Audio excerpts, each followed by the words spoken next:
It was a juvenile specimen or a subspecies of the bald eagle, which we're going to look at later. Super cool, huh? Look at those talons.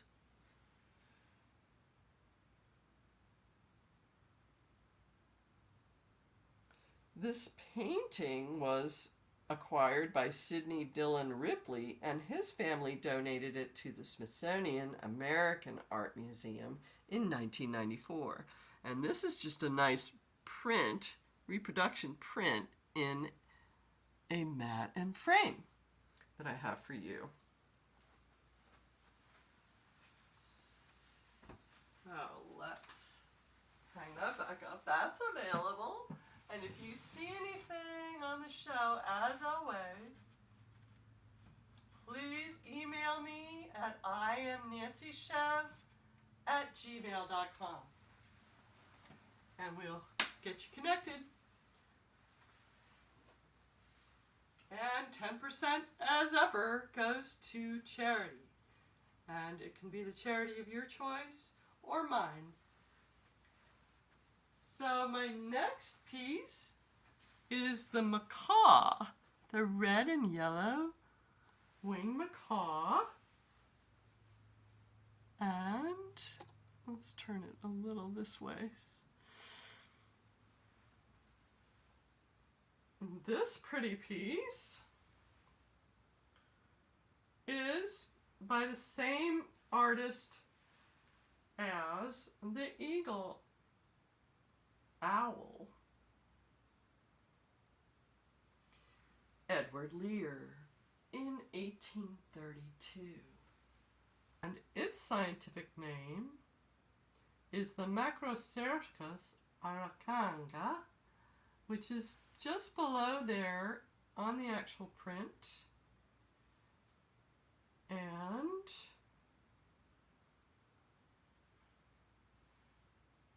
so let me tell you a little bit about Edward Lear. When he was a teenager, he and his elder sister moved from their childhood home in the suburbs of London to the center of the city. Lear was looking for a way to use his artistic skills to make money, so he turned to the increasing number of naturalists who were classifying birds and animals, and to the artists who drew them. At the time, the British public was fascinated by the animals from their exotic colonized countries in all corners of the empire, and so prints and books depicting these creatures were in high demand. Lear began to utilize the newly created London Zoological Gardens, which were designed to house animals and birds from all over the British Empire. Though closed to the public, Lear somehow managed to garner permission from the president of the Zoological Society to enter the gardens to sketch. And he started an apprenticeship with Prideaux Selby, a scientific illustrator, and began taking commissions. And so he did these wonderful pieces. This image of a red and yellow macaw featured in his final batch of lithographs from 1832, which he encouraged his subscribers to bind into a complete book. Lear was only 19 years old by the time his illustrations of the family of the Pisthacidae, or parrots, was complete. Wow, a young artist. Look at that. All right. So check him out. I'm only going to do some of the birds this evening because I have quite a few. And we're going to move on to our artists and saints, and then our birthdays as usual. And our famous artist is Elizabeth Vigée-Lebrun.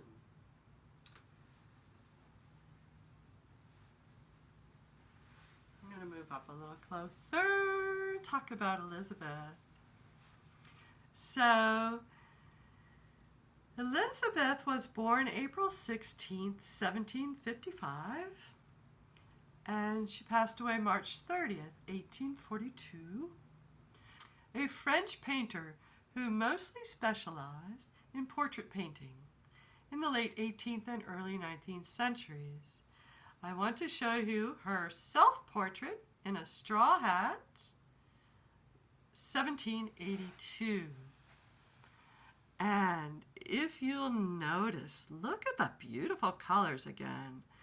You know, when I talked about Raphael and he used colors so incredibly, look at these colors. They're quite amazing. And what a lovely self-portrait. Other of her notable works are Marie Antoinette with a rose, Marie Antoinette en Gaul, and let's see if we can find those. Oh yeah, here we go. Here's Marie Antoinette with a rose. This is an oil on canvas. This good info is right from Wikipedia. But there, look, again, the color. Amazing, huh? How lifelike as well. Let me tell you a little bit about her artistic style. And her subject matter and color palette can be classified as Rococo, but her style, neoclassicism. Vigée Lebrun created a name for herself in Ancien Régime society by serving as the portrait painter to Marie Antoinette. She enjoyed the patronage of European aristocrats, actors, and writers, and was elected to art academies in 10 cities. Some famous contemporary artists, such as Joshua Reynolds, viewed her as one of the greatest portraitists of her time, comparing her with the old Dutch masters. She created 660 portraits and 200 landscape works, in addition to many works in private collections, and her paintings are owned by major museums such as the Louvre in Paris, the Hermitage Museum in St. Petersburg, the National Gallery in London, the Metropolitan Museum of Art in New York, and many other collections in Europe and the United States. Her personal habitus was characterized by high sensitivity to sound, sight, and smell. Between 1835 and 1837, when Vigée Lebrun was in her 80s, with the help of her nieces Caroline Rivière and Eugénie Troupier-Lefranc, she published her memoirs in 3 volumes called Souvenirs, some of which are epistolary format. They also contain many pen portraits as well as advice for young portraitists. So check out Elisabeth Vigée Lebrun. What an incredible artist. And again, I think you will be overcome by her use of color. It's just so vibrant and clean and crisp. And born in this month of April, we're going to move on to our saint. And I wanted to pick this saint because not only is she born in April, but she was considered the flying nun since she would bilocate. And so who am I talking about? I am talking about Sister Maria de Jesus. And what a great zeal for saving souls.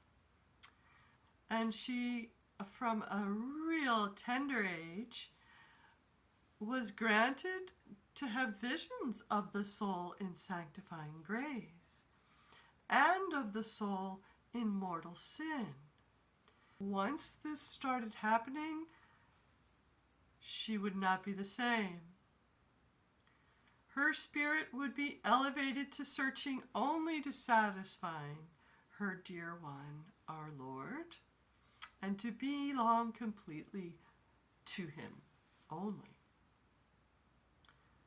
The Lord favored her with exterior phenomena, but all these mystical, extraordinary phenomena stopped to yield to a concentration of her inner supernatural spirit, which was manifested with the phenomenon of bilocation that made her operate in distant places, thousands of kilometers away in the American lands of New Mexico.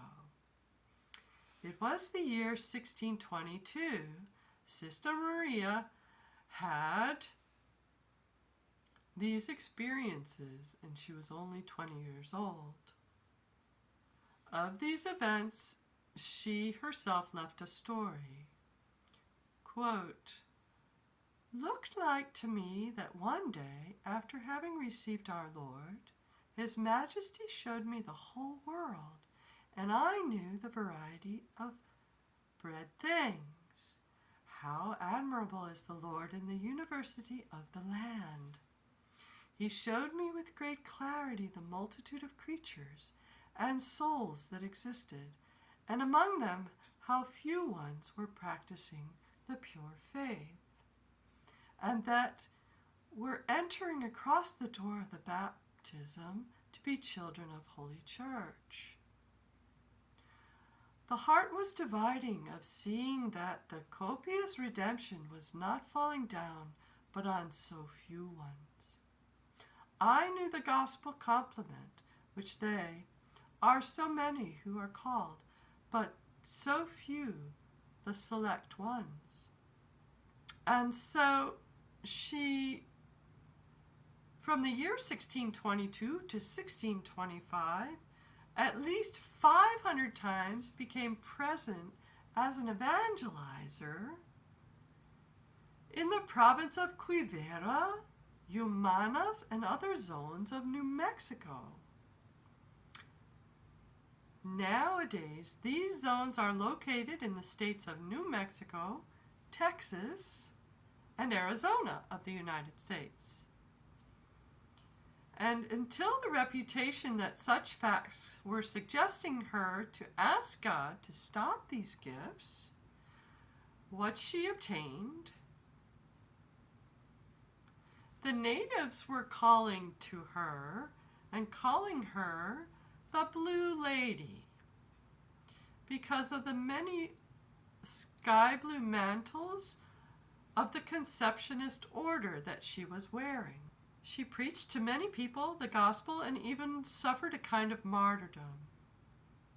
For then already there were Franciscan missionaries in those regions, and she suggested to the Indians going to the missionaries in order that, once evangelized, the whole region could receive the baptism. The missionaries, astonished to see so many prepared people, and they began to investigate where might live the Blue Lady the native ones were talking about. On the year 1630, Alonso Benavides came to Spain and went to Minister General of the Minor Friars, Bernardino of Siena, and he recounted to him the history of the evangelization in New Mexico. And since he already knew there were other references, he sent himself to the convent of the Purest Conception of Agreda in order that he was verifying the veracity of such revelations. Benavides testified that the Blue Lady, was not other than Maria de Agreda, and in this way he recorded this in his memories. So again, Sister Maria de Agreda, born April 2nd, 1602, and passed away May 24th, 1665, was an abbess and a mystic. In 1620, she took her vows as a Franciscan nun and in 1627 became abbess of the Franciscan monastery in Agreda, retaining this office except for a brief period until her death. Were universally accepted and acknowledged, but controversy over her mystical writings, her political influence, and her missionary activities started to arise. Her best-known work is The Mystical City of God. In 1670, a life of the Virgin Mary ostensibly based on divine revelations granted to Saint Maria. It was placed on the Index Librorum Prohibitorum in 1681, but the ban was lifted in 1747. Spanish theologians maintained from the start that most of the opposition arose from a misunderstanding of the Spanish text. Despite the book's evident historical, geographical, and chronological errors, scholars value it as an ascetic and mystical treatise. In 1643, King Philip IV of Spain visited Maria, initiating a correspondence that was maintained until her death.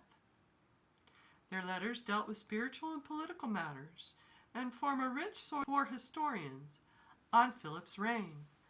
Saint Maria was noted for her encouragement of missionary activity, especially among the Franciscans. She frequently repeated that God had revealed to her his desire to convert the North American Indians, and had assured the missionaries the reward of becoming apostles. Some thought her words fanciful, but many others accepted her assurances of success and took up mission work. Among them was Junipero Serra, the founder of the California missions.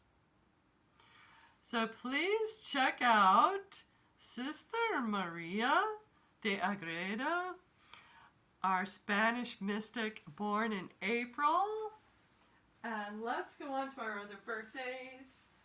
And first, let's ask, dear Sister Maria, all the people of North America, particularly the Spanish, please intercede for them.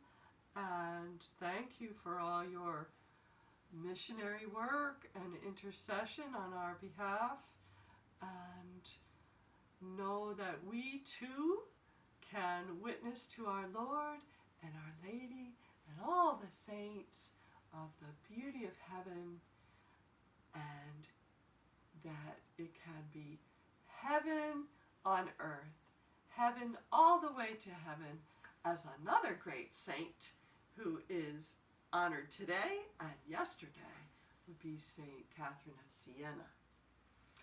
And I'll always remember that. All right. Thank you for all your work out there in the field of the gospel, spreading the gospel, and we are going to move to our birthdays. I have a little treat for you of cherry pie. And how do you know it's cherry pie? I made myself 2 white cherries. You know there are white cherries on the top with some icing. And we're going to light that up. And we're going to say happy birthday and sing to the second half of the month of April, babies. Up to the 15th. So we are going to happy birthday to, on the 16th I have Pete. On the 17th I have Mary and George and Kenzie. On the 19th I have Jennifer. On the 18th I have Anna and Pierre and Lonnie and Dickie. Some of these birthdays are passing on to our hopeful heavenly reward. On the 20th, I have Diane. On the 21st, I have Ginny and Richard. On the 22nd, I have Holly and Jerry. The 23rd, I have Kathy. The 24th, Debbie. The 25th, I have another Holly and Mary Beth and Scott. The 26th, I have Diane and John. And to the 28th, I have Peg and Laura. And on the 29th, I have Brian. And on the 30th, I have Dove. So, join me in a happy birthday song to them. Here we go. I'm going to place it down. Can you see it while I play? Yeah.